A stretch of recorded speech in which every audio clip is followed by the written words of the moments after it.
도산 12곡 후 제1수에서 3수 진행하도록 하겠습니다. 자, 첫 번째 수부터 가보도록 할게요. 프린트 페이지 7쪽 되겠습니다. 하단이고요. 천운대 돌아들어 왈락제 소세한데 만건생애로 낙사 무궁하여라. 이 중에 왕래풍류는 일러 무사맑고 이렇게 되어 있네요. 천운대라는 공간에 돌아 들어갑니다. 여기에서 나타나는 이런 대는요. 밑에는 물이 흐르고 위에는 경치가 좋은 산들이 쫙 펼쳐져 있는데 정자와 같이 이렇게 높은 곳에서 구경을 하게 만들어 놓은 것을 얘기를 하거든요. 그러니까 이 화자는 어딘가 경치가 좋은 곳에서 구경을 하다가 이렇게 내려와서 왈락제, 자신이 머무는 공간으로 들어갔어요. 그러면서 이 왈락제에 관한 얘기를 하는데요. 여기가 소세, 산뜻하고 깨끗합니다. 이렇게 얘기를 하고 있어요.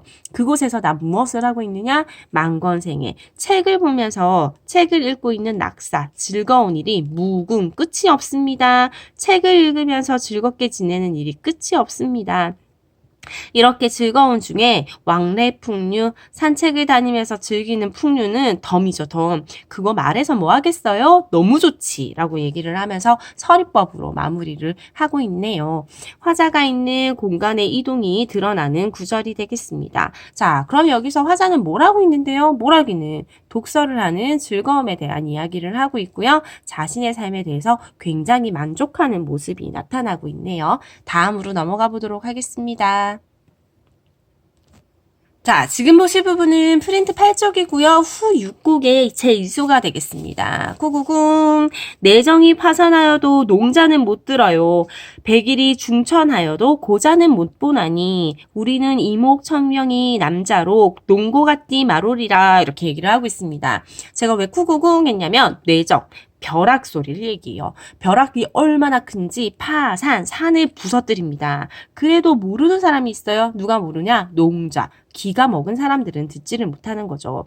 백일, 해가요, 중천, 하늘에 높이 떠 있어도요, 보지 못하는 사람이 있어요. 누구냐? 고자. 이상한 생각하지 마요. 장님이 못 본다고 얘기를 합니다.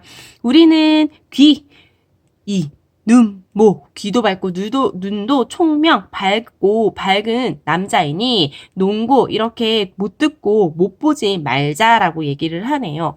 앞부분과 뒷부분의 뇌정과 백일, 파산, 충천, 중천, 농자 못 듣고 고자 못 본다고 얘기를 해서 대꾸로 앞부분과 뒷부분을 내용을 딱 경계지어 놓은 거 보이세요? 여기서 하고 싶은 말은 뭐예요? 우리는 귀도 밝고 눈도 밝으니 들어야 될 거 다 듣고 볼 거 다 봅시다 라고 얘기를 하죠. 그 듣는 것과 보는 것을 어떻게 하냐. 학문을 닦아서 도를 깨달은 이 상태가 됩시다 라고 얘기를 하고 있습니다. 그래서 하고 싶은 얘기는요. 진리를 깨닫지 못하는 자가 돼서는 안 됩니다 라고 경계를 하고 있네요. 그러려면 어떻게 해야 되는데요? 끊임없이 학문을 수양해야 됩니다. 이렇게 나와 있는 내용입니다. 다음 3수로 넘어가겠습니다. 자, 후육곡의 3수입니다.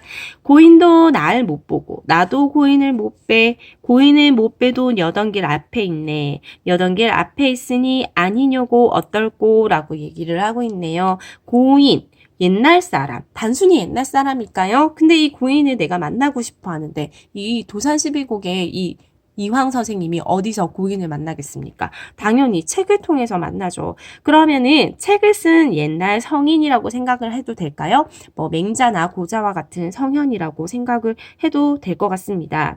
이 고인도 나를 못 봤지. 그치. 나도 그 고인을 다이렉트로 본 적은 없어요. 왜? 우리는 살았던 시대가 다르니까. 근데 문제는요. 그 사람의 얼굴은 못 봤어도 그 사람의 여던길. 우리 여다 무슨 뜻이에요? 가다라는 뜻이죠? 그 사람이 갔던 그 길이 눈앞에 보인대요. 뭘로 통해서? 책을 통해서 나의 앞에 보인다고 얘기를 합니다. 어떤 내용이 나와 있을까요? 사람은 어때야 되고 어떤 도리를 닦아야 되고 유학자는 어떻고 뭐 이런 얘기가 나오겠죠.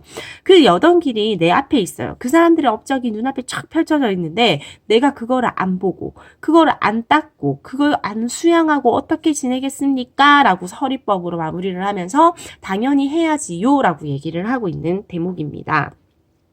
당연히 해야지요. 무엇을? 그 학문을 닦아야지요. 그리고 나를 수양해야지요. 라고 얘기를 하면서 자기 수양과 학문 정진의 의지가 드러나는 구절이네요.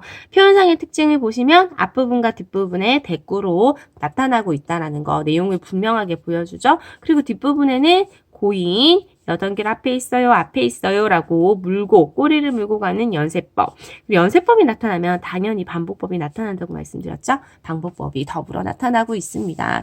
여기에서 나타나는 이 대꾸법은 도산 12곡의 거의 모든 대목에서 나타나지만 연세법이 나타나는 건 단 두 수밖에 없기 때문에 조금 제가 힘줘서 색깔을 칠해봤어요.